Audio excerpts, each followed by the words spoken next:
What is up, folks? Welcome to another episode of Happy Doomsday. The world's probably going to end. Well, at least I think so. So, I'm going to talk about what makes me happy just until that inevitable happens. And movies and TV make me happy. So, let's talk about it. This week we got a great episode with a lot of good things to talk about. Okay? We are talking Teen Titans in development. We are talking our new Bond being announced. Well, potentially being announced. And we're also doing a fun one. We are also fan casting the whole of the Harry Potter universe for the upcoming HBO Max series. So stick around for that one. Should be a special one. Okay, first topic of the day. Coming to us from ITVX News, Aaron Taylor-Johnson is reportedly set to be the next actor to play fictional spy James Bond. 30-year-old British star who rose to fame as superhero in Kick-Ass and played John Lennon in Nowhere Boy has touted as the next 007 for some time after Daniel Craig stepped down. The Sun reported the EON production has made most of the films in the series adapted from Ian Fleming's novels, has offered Taylor-Johnson the main role. The newspaper said he's likely to sign the contract and start filming this year at Pinewood Studios. This year? Does that mean that they already sort of have the director on lock? Be interested to see how they go. Oh, I really hope it's like a Vaughan or a Nolan. On Monday, Ladbrokes said the actor from High Wycombe is still favourite to replace Craig, who bowed out of the franchise in 2021's No Time to Die. The odds put him ahead of Man of Steel and The Witcher star Henry Cavill, Snowfall actor Damson Idris, and have added Lady Macbeth star Cosmo Jarvis after he starred in Disney Plus's Japan set miniseries Shogun. Alex Apati of Ladbrokes says, as expected, we've seen plenty of interest in Cosmo Jarvis over the last few days. He's become a genuine contender to take over from Daniel Craig's 007. Taylor-Johnson has just finished Marvel superhero film Kraven the Hunter after playing the title role and Spider-Man villain. He's also set to appear in The Fall Guy starring Ryan Gosling. Last week he was asked about Bond by Numero magazine and said, I find it charming and wonderful that people see me in that role. I take it as a great compliment. Previously, 007 series actor Roy Kinnear and young Bond author James Higson have rubbished the idea of a frontrunner for Bond being the person who ends up playing him. Okay, that's enough of that. So I like the choice of Aaron Taylor-Johnson. I don't mind it. He's a very, very good actor, very serviceable actor. Of course, is the obvious like Kick-Ass, and we've all seen him as Quicksilver in Age of Ultron. But he's also great in, if you haven't seen Nocturnal Animals, directed by Tom Ford, he plays this like weird like murderous serial killer with like southern accent. He's brilliant. You would never assume he's like some lad from High Wycombe. Do you know what I mean? He's so good in that. So anyone that has said that sort of they're not sure about his acting chops, that's just ridiculous. That's not a question, because he's definitely got them. It's whether or not he can play this gruff spy. And also it depends on the direction they're going with in this 007. Are they going to go with the gruff sort of Daniel Craig type? Or are they going to go with the more suave, a bit sort of lighter in tone, sort of Roger Moore type? It can be either or are they going to go sort of in the middle like a Pierce Brosnan? It really does depend on what the take they're going with. So that's why it's so hard to sort of cast and fan cast and guess who the next Bond could be without knowing the take they're going with in this next movie.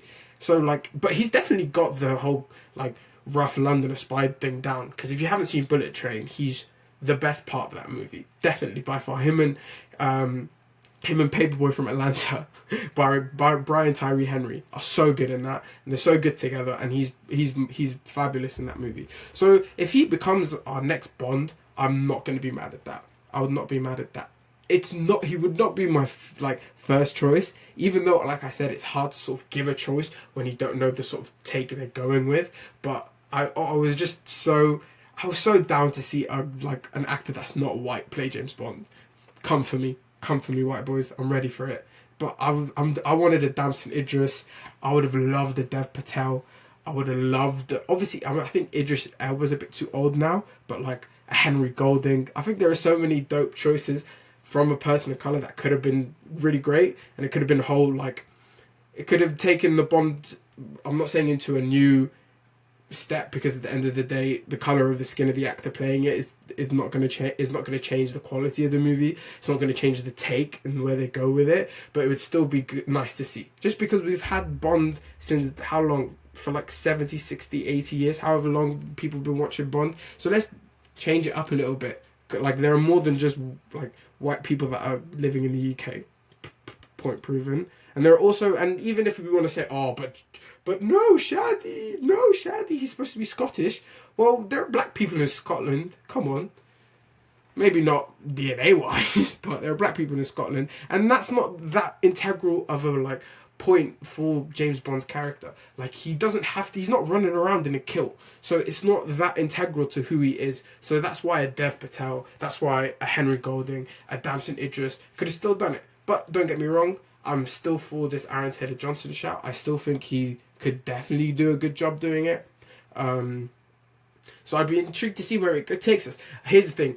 Who's playing Bond is irrelevant right now. It's more. I'm more intrigued to see who's directing it, just so we know where we're going with this. I want to know how we're taking this. So I feel like that's gonna give us more of an idea as to what the new Bond look could be, what the new 4, 5, however many movies they want to make, could really depend on who's directing, who's writing, all of that kind of stuff. And then who being Bond, who's playing Bond, just comes as a result of having a really strong foundation in terms of what this Bond world is going to look like. And then whoever plays him, that comes easy after that. So yeah, Aaron Taylor Johnson, what do you guys think? Do you think he's the right guy to play Bond? Is he someone you want to play Bond? Let me know. I'll be intrigued to see what you guys think. Okay, on to the next topic of the day. We are going with Teen Titans. When there's trouble, you know who to call. Teen Titans! A DC comic staple for decades. This is coming to us from Empire Online. A DC comic staple for decades. Truly becoming popular in printed form in the 1980s, the Teen Titans have since exploded in cultural awareness, many thanks to the various animated series, 100%, especially the zany meta Teen Titans Go series, which spawned its own spin-off in 2018. Now a big screen live-action take is in the works at DC Studios. The squad, primarily comprised of sidekicks to older, more famous heroes, was created, by at least in team form, by Bob Haney, George Kasdan, and Bruno Bramari. Normally features the likes of Robin, Raven, Aqualad, Kid Flash, and among others. No Cyborg Beast? What? Come on, G. Anna Nogueira, who's already at work on Supergirl Women of Tomorrow script that will bring Cora Zor-El, played by House of Dragons Millie Alcock, back to cinemas, will write the screenplay. The Hollywood, which is, by the way, just to get back to this point really here, this excites me just for the Supergirl script. Like, the fact that execs saw the Supergirl script and were like, yeah, we're happy with this, happy enough to give you, actually, another project. So that's just, it bodes well for the Supergirl script. Also, that doesn't mean the Supergirl movie is going to be amazing. They can fluff up a good script. It's happened many a times. The Hollywood Reporter's story on the new development naturally had no details on the potential plot, but it will surely see the team pursuing their vigilante justice. Will it be funny or self-referential as Teen Titans Go? We'd have to say we doubt it, given the doomier tone of the live-action TV take in Titans. See, I don't understand how they can make this leap. Obviously, we've had the live-action Teen Titans on Netflix, and it's a lot darker, and there's blood and swearing and all of that stuff. But how will we know unless we've seen what James Gunn... We won't know at least until we see what James Gunn's planning for the universe as a whole. And even then, we won't know in particular what he's doing with Teen Titans until we have more information. But the fact that they are developing this already, I'm surprised. I would have never have seen this coming. I'm surprised. It just feels to me a little early. Now, don't get me wrong, I will be the first to see this movie, and I will never be someone that's going to be against a Teen Titans movie, and I will always see it. Before the live-action show came, we were in such a need and clamour for a live-action Teen Titans, and the show was good. I still think there's more at stake and that we could still play with more of it, but I just think at this fresh new iteration of the DCU, I don't know if we're ready for it just yet, because for me, how are we going to introduce, how are we having a Robin in this universe when we've already got Damian in Brave and the Bold? So are we going with the Damian Wayne in Teen Titans? Because I don't know if that works. I'm not really sure if I've seen Damian ever join the Teen Titans, or maybe he has and I'm not sort of aware of it. But it could be a fun dynamic because he doesn't seem like the type that does well in a team sort of setting. So that could be intriguing. But what does that mean? Maybe they introduce Jason in this, Jason Todd. Maybe they use that as a way to introduce Jason Todd. But I'm just intrigued at how they're going to play Robin in this because, like I said, they're introducing Damian Wayne in Brave and the Bold, which already means there have been 3 Robins beforehand. Do you know what I mean? So I'm guessing this is probably the Teen Titans, hopefully maybe that it's not the first iteration of the Teen Titans that he's dropping. Maybe that's the case because maybe Dick Grayson is already Nightwing. It looks like he should already be Nightwing, doing his things in Bloodhaven, because if we're doing Damian Wayne for Bold and the Brave, that means at least we've got an established Dick Grayson. Surely that means that. So I'm not sure how we're sort of playing this, but like I said, it is great news. It is great news for the Supergirl script. It is great news for that, because I think that that Supergirl movie is gonna be huge. It's got the potential to be huge. I think Millie Alcock is perfect casting.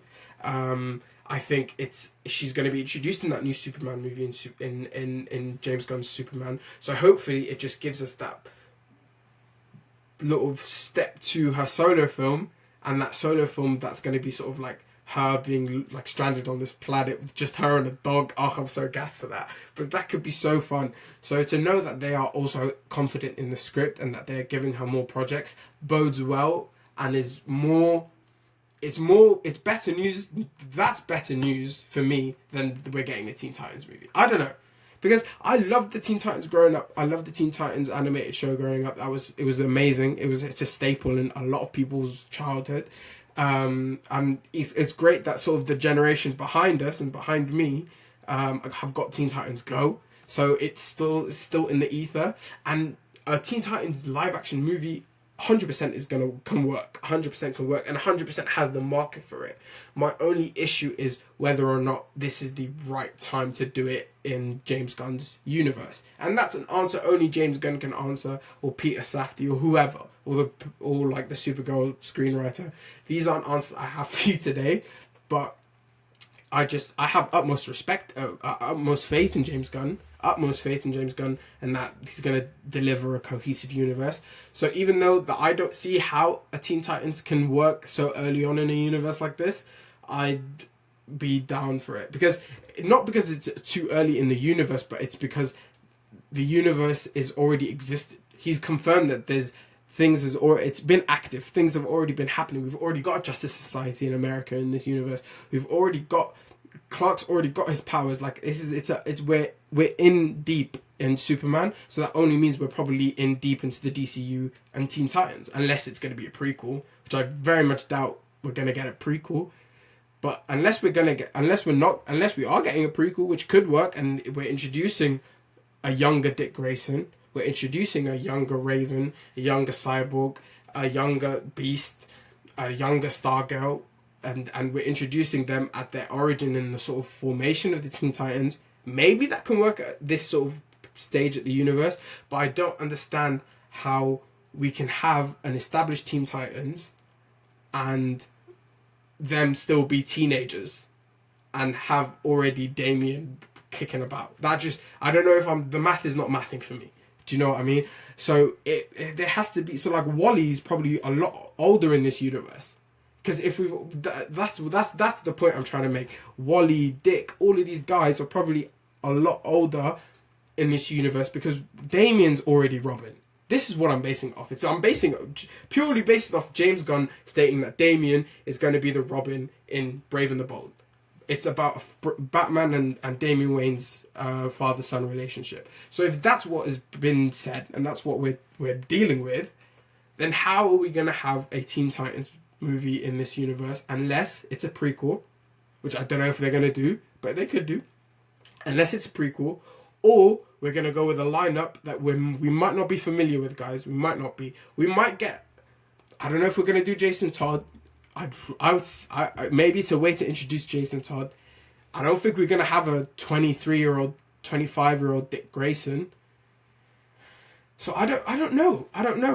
Maybe this is a way to introduce a new lineup. Maybe this is a way to introduce, but then again, why would you do that if you've already got cachet in a lineup already? You've got cachet in having the Teen Titans being Raven, Cyborg, Beast, Stargirl, Starfire, and Robin. We've already got that cachet, and when people say the Teen Titans, that's the lineup you think of. So it'd be a bit disappointing if that's not the lineup we get in the live action theatre and the feature film. So I'd hope that that's the lineup we get, but I don't understand how we get that lineup in the stage we are in that DC universe. I hope that makes sense. Okay, that's my thoughts. That's really my thoughts. Because, like I said, it will work. It will work because it's proven already. It's proven that there is an audience for it. So obviously it's going to work, and hopefully this means we could get this or Kid Justice movie. Hopefully it means that a Young Justice movie. I hope that means that as well.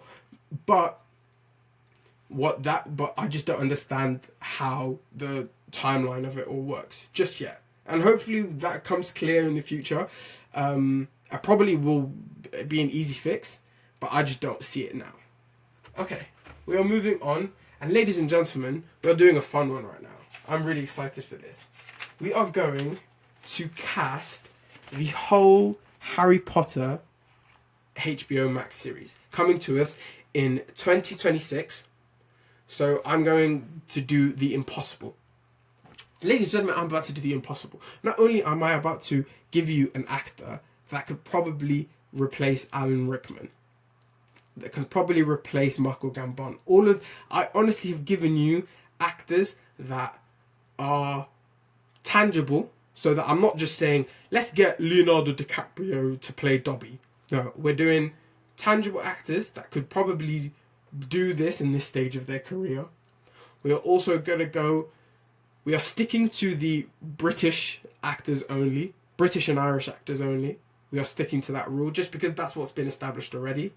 And finally, I'm not going to cast Ron, Harry, or Hermione because I don't know many 12-year-old actors. And that's obviously where they're going with it. And it'd be very odd if I had a list for them. So we're just going to go with everyone else. But when I tell you I have everyone else cast, I have everyone else cast. So let's get ready. And I'm ready. I can't wait for you guys to hear my shouts for Snape because you guys will hopefully agree with me and see that we can actually do this with a fresh face, with fresh faces for these iconic roles. Okay, let's start off with Lily Potter.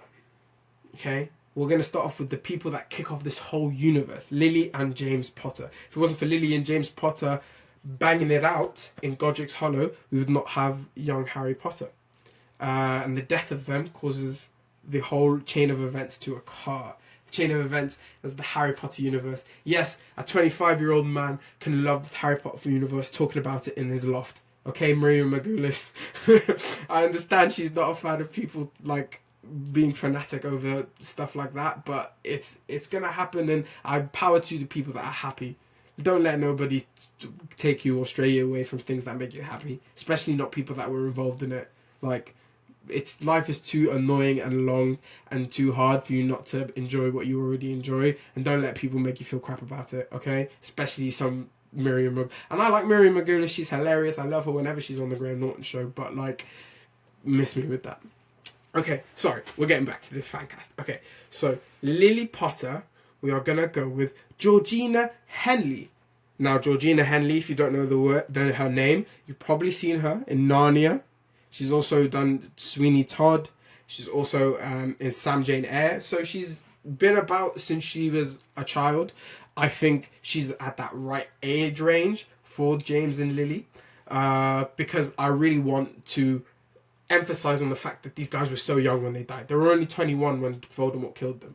And if we're going to go with... Because in the movies, I'm sorry, they had proper middle-aged actors playing them, and it doesn't hit you as hard. Of course it hits you because they left this orphan but alone, and you're already set up for oh my god, it's so sad because they died. But imagine how much more emphasis and it will just hit you in the heartstrings even harder when you see Harry looking back at pictures of his family, of his parents, and they were literally these 21-year-old kids. 21-year-old kids with a newborn baby. And that just, it hurts even more. So she would be that great age range for Lily. And for James, we're going to go with Asa Butterfield. Of course, Asa Butterfield, guys in stuff like Hugo, Sex Education, Boy in the Striped Pajamas. He was also nearly Spider-Man.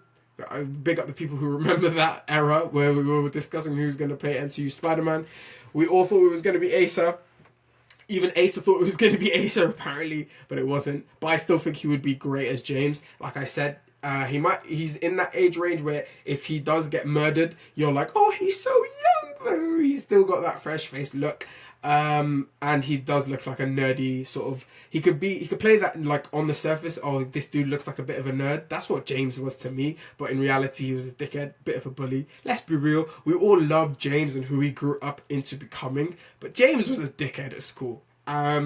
He grew out of it, and Lily helped him mold him into the amazing man he became, but James was a bit of a dickhead, and I can see Asa probably doing both sides of that. And I hope we get more of James and Lily's backstory. Hope we get some of the Marauders stuff. And so having those young actors probably will help that as well. I hope they recast for the young bits. But still, even the bits like right around the first Wizarding War, with the forming of the Order of the Phoenix, like they are the right age for that. Great age for that. So for my Lily and James, we're going with Georgina Henley and Asa Butterfield. Okay, we're going with a big one, guys. Alright, big one next. Dumbledore. And I have a shout for Dumbledore. Charles Dance. Now, if you don't know Charles Dance, you do know him as Lord Tywin Lannister in Game of Thrones. He's also High Wizard in Sandman. He also plays a role in Alien 3. And that role in Aliens 3 further confirms that he would be a good Dumbledore. Because Charles Dance in every other performance previously, well, not every other, but most of the ones I've seen, he's a bit more ominous, a bit darker, a bit more of this evil person. You're more used to seeing him in those kind of roles. That's why I think him playing Dumbledore would be such a great switch up. Lovely to see him play that. And he can play that in this, like in Aliens 3, he was a lot more sort of somber and a little bit more vulnerable. I think he's a world-class talent, so of course he could probably do it. Dude's probably been acting way before I was even a concept in my dad's eyes. He's got the right age for Dumbledore. He hopefully, with Dumbledore, it's important you bring in, obviously you bring the wisdom, obviously you have to bring that aura of I know everything and I am here to protect all my kids in school. But you also have to have that quirkiness, because Dumbledore's funny. Dumbledore is funny, like, and Michael Gambon was so perfect. One of my favourite Michael Gambon moments was in Prisoner of Azkaban, and when they came back after using the time turners, after Harry and Hermione landed back in the hospital wing, when Ron is in the bed and Dumbledore's there, and they're just sort of like discussing, he's telling them, he's talking about like, you should take it 2 twists and maybe that will do the trick. And when he's done talking with Ron, he just taps him on the neck. He's like, what? He's just like, oh, my neck. It's perfect. It's perfect. Like those little things. He needs to nail that quirkiness. And hopefully Charles Dance has got the ability to do that.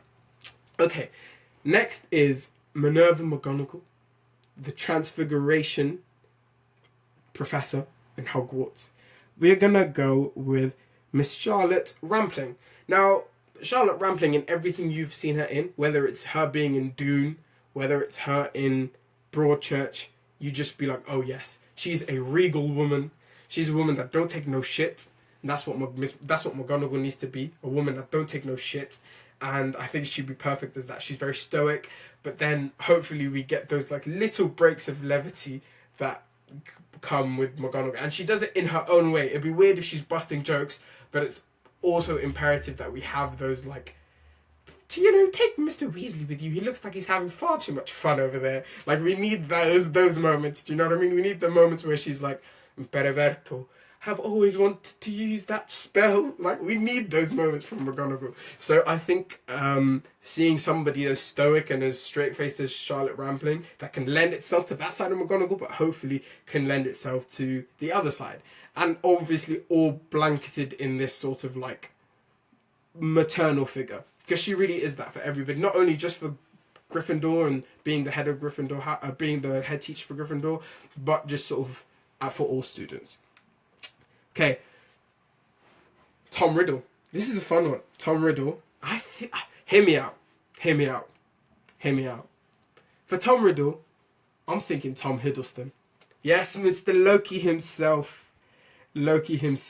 I think it's high time for him to have something else to do. It looks like his time as Loki is coming to an end.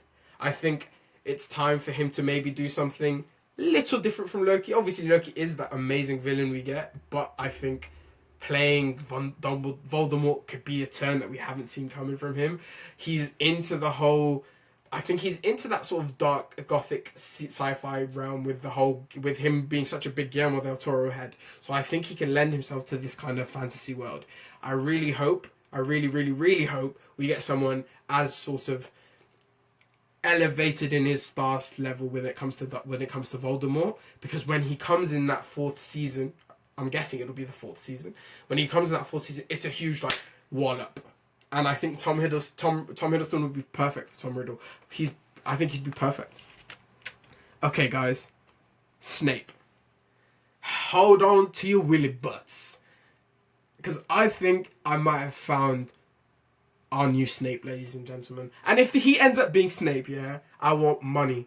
I'm sorry, I want money. Because I've actually had fan casts come true. And if this actually comes true, I want compensation, Warner Brothers. And if you don't have an idea of who should play Snape, call me or watch this video, because it should be Ewan Mitchell. Ewan Mitchell in House of Dragon. We've seen him in House of Dragon with playing that busty-eyed assassin in House of Dragon.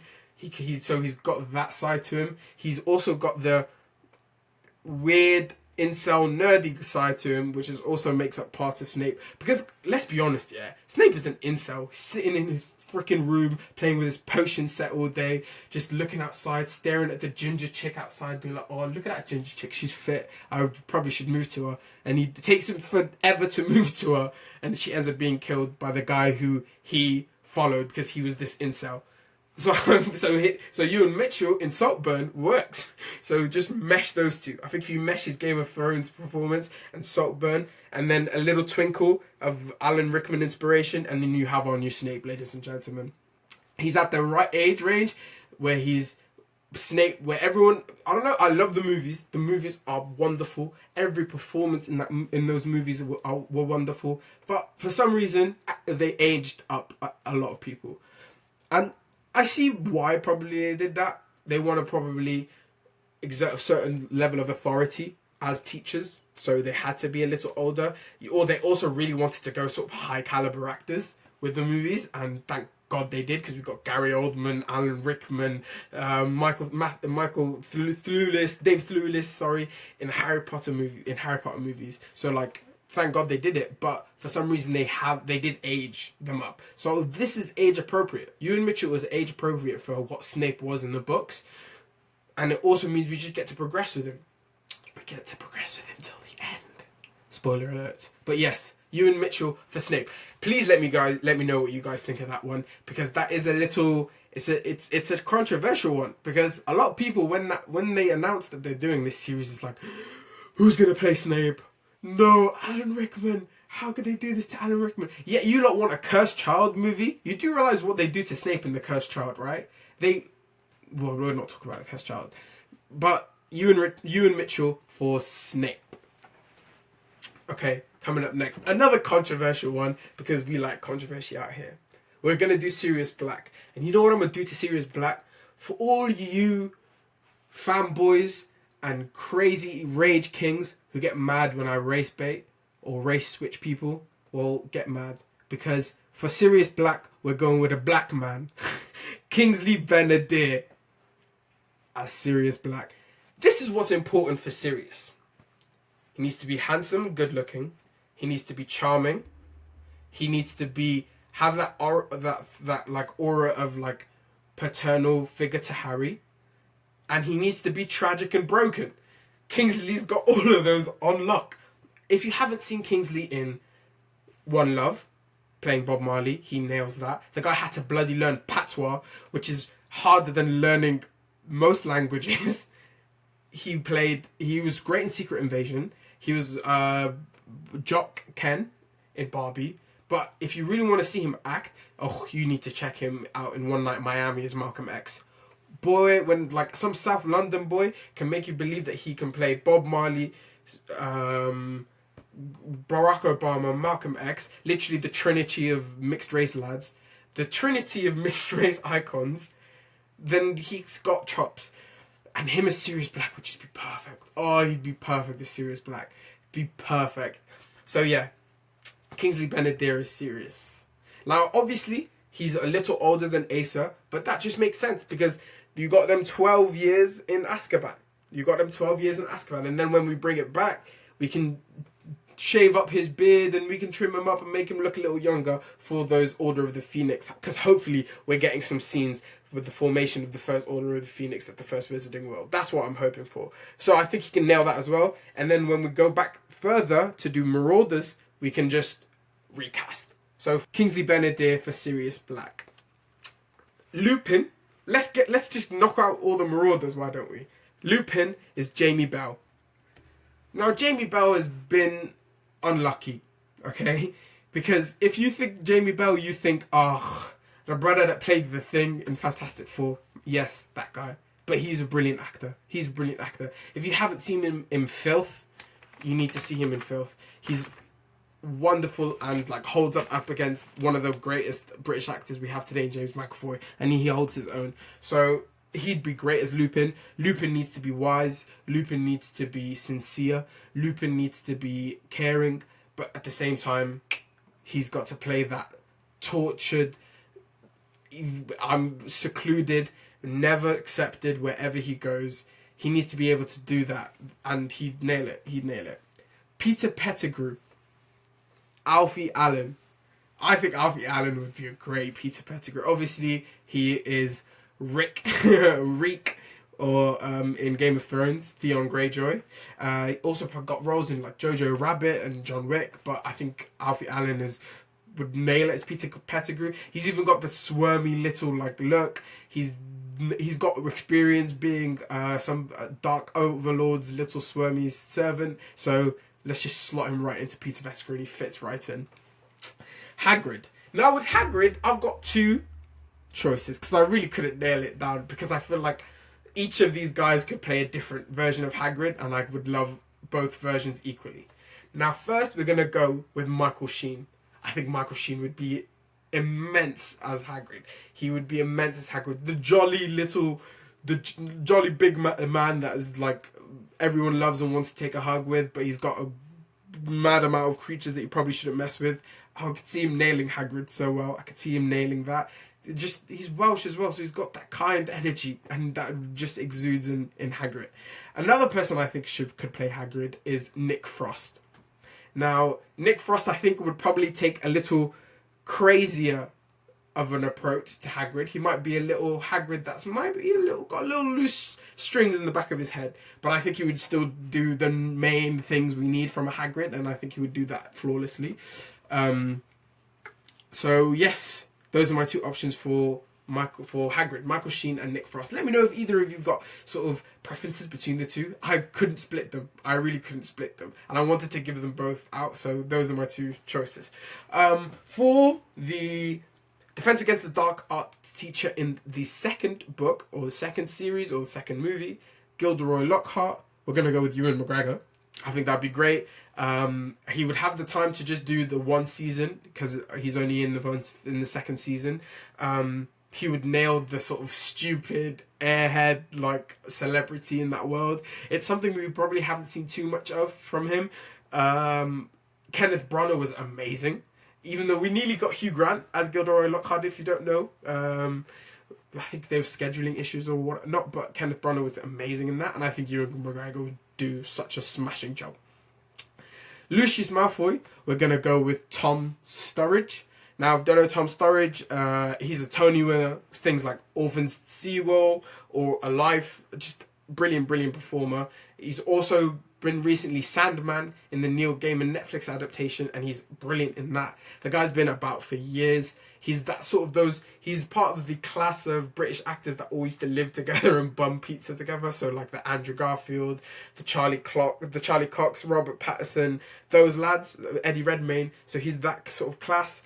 And he's that right age range with the Lucius Malfoy. So just a tad older, just a couple years older than the Marauders.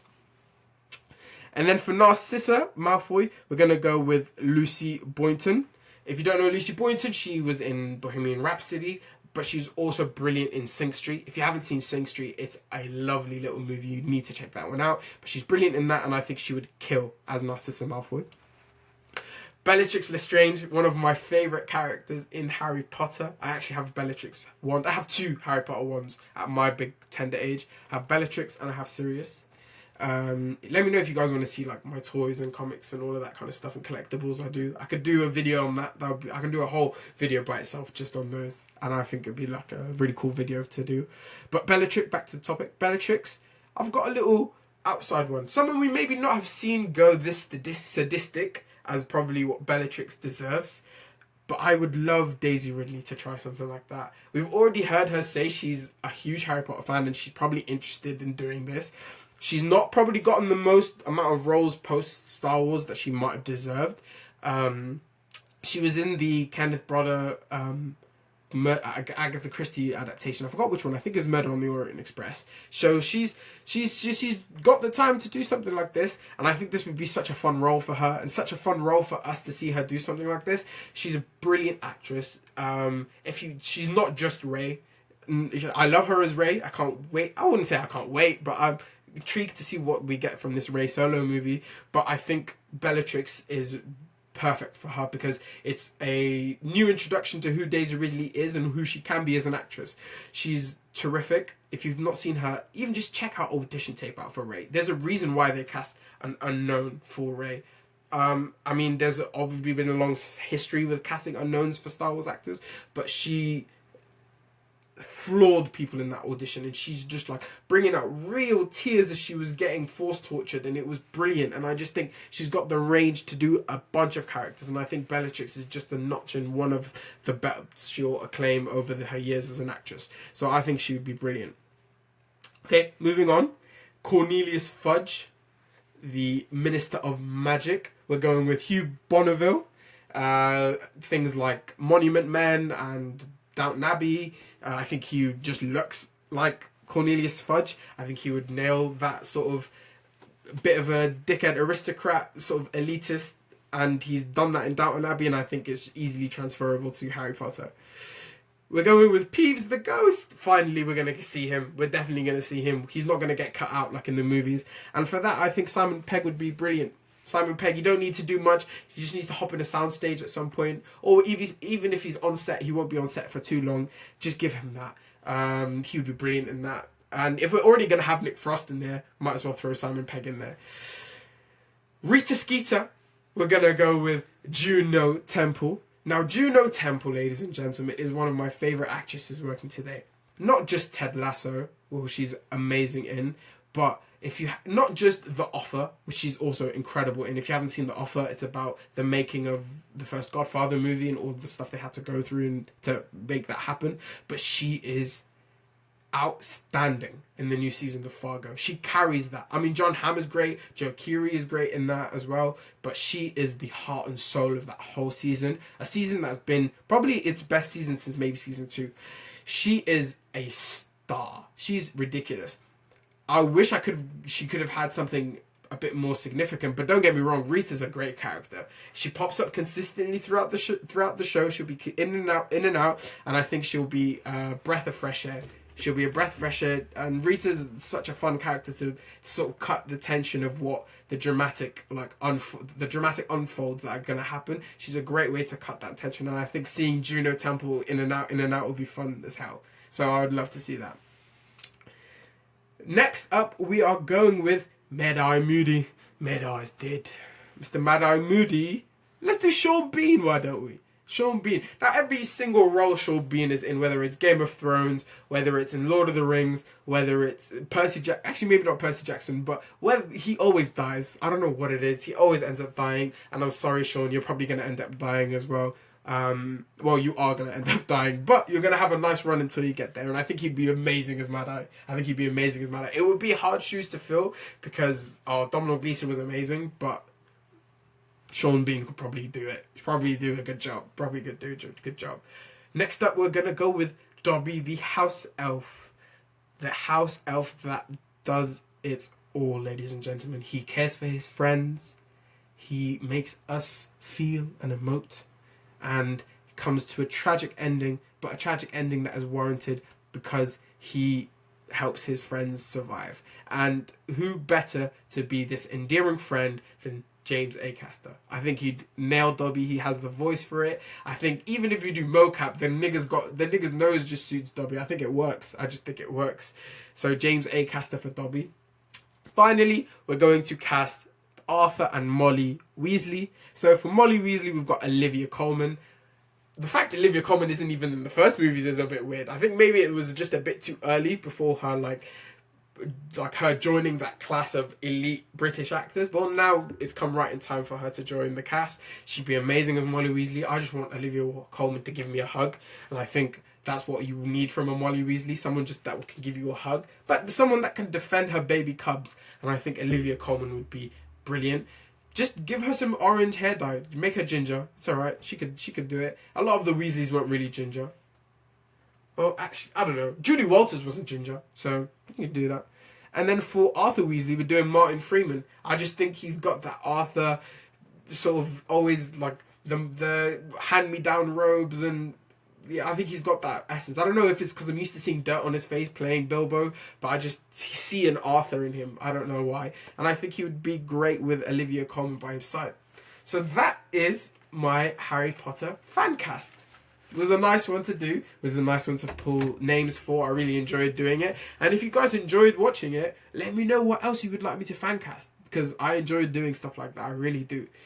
And ladies and gentlemen, before we go, we shall be doing a reaction to the Arclight trailer. Okay, ladies and gentlemen, the Arclight trailer is set in the High Republic era. The High Republic era is around sort of 500 years before the prequel era. We are set in a time where the Jedi are in their prime. Ladies and gentlemen, it's Kobe and Shaq in 06. Ladies and gentlemen, it's Lionel Messi in 09. Ladies and gentlemen, it's Ronaldinho in 2006. It is prime Jedi, okay? They are ruling the galaxy. This is known as a time in the galaxy that is probably pretty light.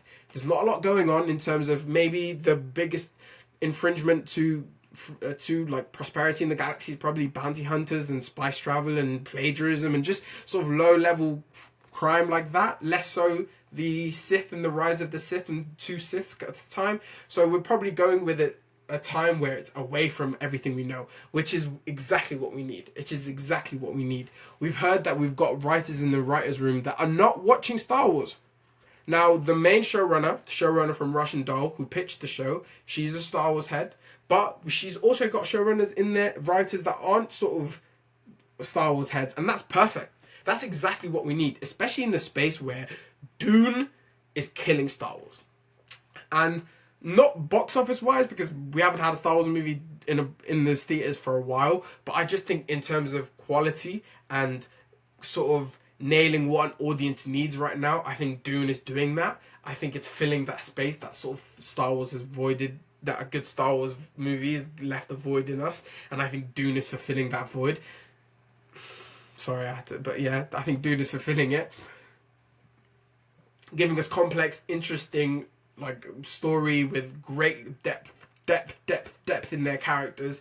And Star Wars isn't really giving that to us, maybe in Andor, but it looks like this could be something different and something fresh and something cool. And the fact that they're having these writers that aren't sort of fans of the Star Wars is great, because then as someone that is, as a writer who's a Star Wars fan, they can play into the references and hope that sort of they can play that references, but that's just the easy way out, and you're only getting the Star Wars fans within it. But if you're able to convey emotional beats without using in-house, in baseball references, in-house Star Wars references, and you're able to convey those emotional beats successfully, that means you've nailed the whole demographic of people that aren't necessarily Star Wars fans, that are just in an appetite for good content, good TV. And I hope that this can deliver. I hope that this can deliver. So let's check out the trailer, ladies and gentlemen.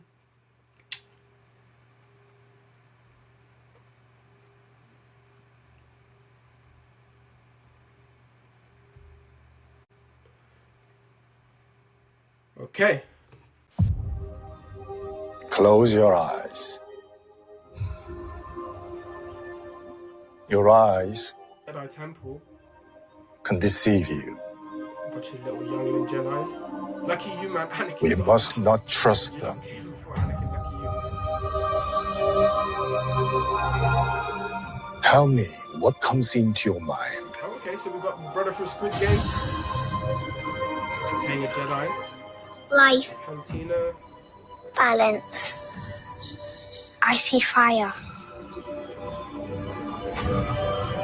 Oh, she's from Indiana Jones.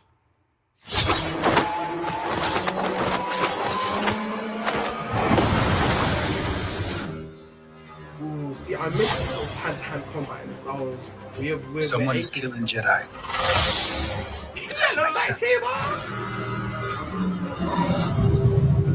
What happened? I sensed darkness.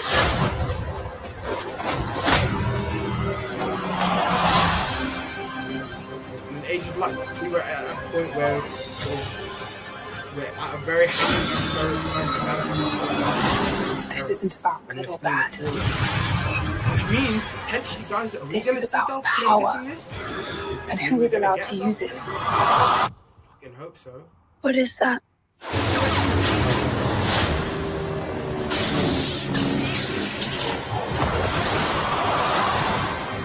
That is sick.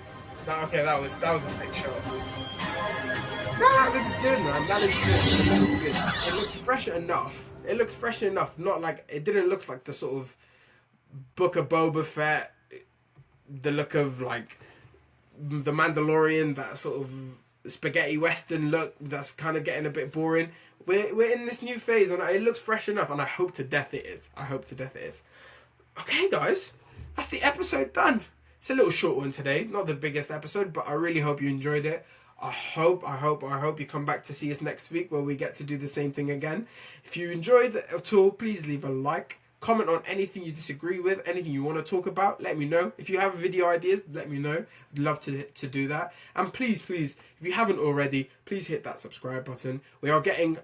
I'm so like gobsmacked sometimes by some of the views on these videos, and I'm really happy with it, but we're not getting as many subscriptions. And I hope that some of the people that are watching, that are enjoying sort of me talking and me annoying you with the things that I love and hopefully we all love, do drop a subscribe so you know when we're dropping next. We are dropping a video tomorrow, ladies and gentlemen, for the release of X-Men 97. We're going to be reacting to that. We also got a new Invincible episode, and we will react to that during the week as well. So we've got a couple videos coming this week. So I hope you're here for it. Alright, milfos. Salam.